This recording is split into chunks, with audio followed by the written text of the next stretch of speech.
Bonjour, je suis très heureux de vous accueillir pour ce temps de méditation quotidienne et avant tout, j'aimerais vous dire bravo. Bravo parce que vous prenez le temps pour aller chercher Dieu, pour prendre le temps de le connaître.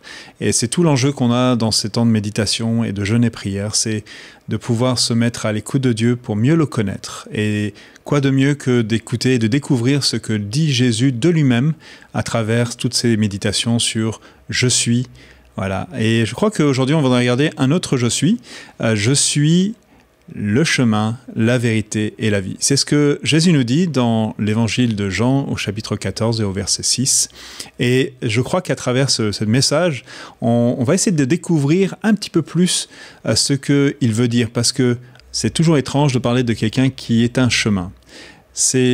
Un chemin, c'est là où on essaie de suivre, et ça nous amène d'un point A à un point B, ça nous donne une destination. Et bien souvent dans la vie, on cherche notre chemin. Dès notre enfance, on cherche à savoir qui on va être, ce qu'on va faire, ce qu'on aime faire. Et je crois qu'il y a beaucoup de personnes qui aiment avoir des chemins pour nous. Que ce soit nos enfants, nos parents, nos proches, même la société nous présente beaucoup de chemins dans lesquels on doit s'engouffrer, s'engager. Et même nous-mêmes, dans nos propres vies, on sent qu'il y a des choses qu'on a à cœur et on s'engage dans des choses, dans des chemins de vie, ou vie professionnelle, vie familiale, etc. Et j'ai souvent l'impression qu'il y a tellement de voies que c'est confus. Et il y a aussi des moments dans la vie où on se sent perdu. On est perdu sur ce chemin-là, sur nos chemins de notre vie. Et j'aime que Jésus soit venu dire à cette génération dans laquelle il était, mais aussi à notre génération, « Je suis le chemin ». Qu'est-ce que c'est qu'un chemin? Un chemin, c'est un parcours qui a été tracé déjà d'avance. C'est Jésus qui est venu tracer ce chemin à l'avance pour nous. C'est lui qui a déjà parcouru ce chemin-là. Il a dit, et c'était la question qui était à l'origine de cette réponse, de dire « Je suis le chemin, la vérité et la vie », qui est dire nous ne savons pas où tu vas et nous ne connaissons pas le chemin pour y aller. Et Jésus leur dit « Je suis le chemin ». Il a dit « Je vais aller sur ce chemin-là, je vais affronter la mort, je vais affronter le péché, je vais affronter les oppositions auxquelles vous allez faire face. Et je vais vaincre ces choses-là, de telle façon à ce que le chemin soit tracé pour vous. » Et j'aime le fait que Jésus est comme balisé et préparé, a fait que ce soit plus facile pour nous d'avancer. C'est pour ça qu'il a dit qu'il a mis sur nous un joug qui est doux et léger. Un chemin est facilité, il est débarrassé de toutes les entraves qu'il pourrait y avoir. Et imaginez que vous êtes dans une forêt, dans une montagne, et il est beaucoup plus facile de suivre un sentier qui a déjà été tracé. Et c'est ce que Jésus a fait. Il a tracé ce chemin pour nous, il l'a facilité, il a dit que sur ce chemin-là, il a pourvu pour tout ce dont on aurait besoin, et en même temps, il est ce chemin-là. Il est avec nous à travers tous les cheminements de notre vie. Je crois que c'est vraiment bon de se rappeler ça. Et puis, il a dit « Je suis la vérité ». Dans la même idée que tout à l'heure, on disait il y a beaucoup de chemins et beaucoup de choses qui peuvent nous sont proposées. Et parfois, c'est tellement de choses, tellement d'informations. Et aujourd'hui, on est dans un monde où on nous présente énormément d'informations.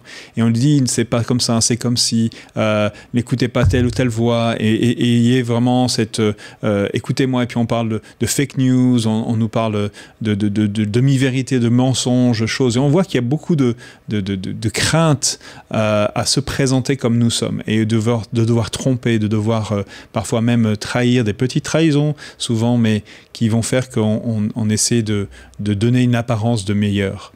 Et Jésus dit « Je suis la vérité ». Il se présente à nous non pas comme celui qui va présenter une vérité, mais la vérité. Et je crois que lorsqu'on prend le temps d'écouter Jésus, quand on est à son écoute, quand on reçoit qui il est, nous découvrons ce qui est vrai. Et parfois, pour certains d'entre nous, la vérité peut nous faire peur. Elle nous donne des craintes parce qu'on a peur qu'elle nous écrase, qu'elle nous condamne. J'aime le fait que Jésus ait dit qu'il est venu nous donner la vérité qui va nous affranchir, qui va nous donner la vie. C'est ce qu'il dit dans Jean chapitre 8 au verset 36. Il nous dit, c'est vous recevrez la vérité vous affranchira, elle vous rendra libre. Et la vérité que Jésus donne et qui il est nous libère, parce que c'est ce qu'il a fait, il est venu libérer. Il est venu confronter le mensonge et tout ce qui pourrait être un obstacle à ce que Dieu veut faire dans nos vies. Il est venu révéler l'amour de Dieu. Peut-être beaucoup de gens croient que Dieu est en colère avec eux. Et il dit, je suis venu porter cette colère. Peut-être qu'ils se disent, mais je suis trop éloigné, j'ai fait trop de choses. À travers Jésus, tu es pardonné et tu es libéré de tout ce qui pouvait te condamner, t'écraser. Donc, en découvrant Jésus qui est la vérité, nous pouvons vivre une vie qui est libérée de tout ce poids du mensonge qui peut être insinué. Et je crois que jour après jour, nous avons besoin aussi d'avoir la vérité concernant Dieu, nous concernant et concernant le monde.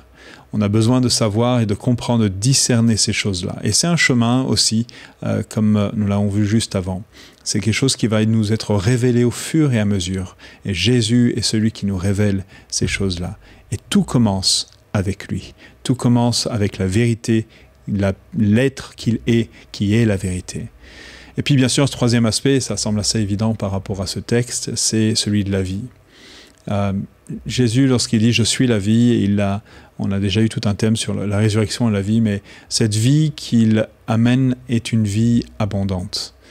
Nous cherchons la vie. Nous sommes amenés à vivre, et nous pouvons chercher des canaux de vie un peu partout, à droite, à gauche. Mais Jésus, je suis la source de toute vie. Je suis à l'origine, et j'aime le fait que Jésus était là à la création. Et il a toujours en lui cette vie qui va se transformer, qui va nous être transmise, et qui amène la vie, qui va porter du fruit, ce fruit va lui-même amener la vie autour de nous. Nous avons soif. Et je crois que vous avez peut-être soif. J'ai soif moi-même de cette vie abondante. Et le fait de choisir Christ et de savoir qui il est, ça va nous aider énormément. Non pas de vivre une vie qui est liée aux circonstances et aux situations. Mais lorsqu'il a parlé d'ailleurs de ce texte, « Je suis le chemin, la vérité et la vie », il parlait de cette vie éternelle, d'être près du Père, d'avoir cette place qu'il a déjà préparée d'avance pour nous. Et nous avons cette assurance que lorsque nous sommes en Christ, lorsque nous sommes attachés à Christ, même la mort ne va pas nous séparer de Dieu et qu'on va pleinement entrer dans ce qu'il a déjà aussi préparé en nous. Ça commence aujourd'hui et c'est tout un cheminement de nos vies qui va s'accomplir jusqu'à la fin. Alors, aujourd'hui, qu'est-ce qu'on peut retenir de ces trois éléments? La première, c'est que nous avons un chemin. Et si nous sommes perdus, si nous avons besoin de nous recentrer, si nous sentons que ce chemin devient trop lourd, le chemin dans lequel on est en ce moment, on doit revenir à Jésus. Et peut-être tout simplement se reconnecter et dire « Seigneur, j'ai besoin que tu sois mon chemin. J'ai besoin que tu m'éclaires de ce quel est mon chemin aujourd'hui, de ce que tu es en train de vouloir accomplir en moi. » Et puis, deuxième chose, c'est j'ai besoin de la vérité. Et j'ai besoin de comprendre cette vérité pour moi, de découvrir ce que tu dis de moi, mon identité en toi. Je ne veux pas être lié à des mensonges ou des fausses vérités qui ont pu être présentées, des illusions qui pourraient m'être présentées, et que tu sois celui qui est clair et qui me libère. Merci, Jésus, pour la liberté que tu me donnes, pour la vérité que tu me communiques, qui me libère et me transforme. Et puis enfin, cette vie qu'il nous donne. Peut-être l'occasion dans cette journée de dire « Seigneur, merci pour cette vie ». Et peut-être si j'ai l'impression de vivre, d'être vidé de cette vie, de l'essence de cette vie aujourd'hui, quand il y a cette fatigue, comme on est aspiré, cette vie est aspirée de nous. C'est le moment de venir comme vous le faites, et c'est pour ça que je vous ai encouragé dès le début, à prendre du temps et dire « Seigneur, je veux redécouvrir la vie ». C'est même pas un chemin de religieux ou de faire des actes en tant que tel, mais c'est la personne de Jésus qui est le plus important. Et on a besoin de prendre ce temps et de vivre cette vie qui va nous transmettre. On va le vivre tellement, cette dimension, que cette vie va transparaître à travers nous et jaillir naturellement. Aucun arbre, aucun être vivant n'a besoin de faire des efforts pour être vivant.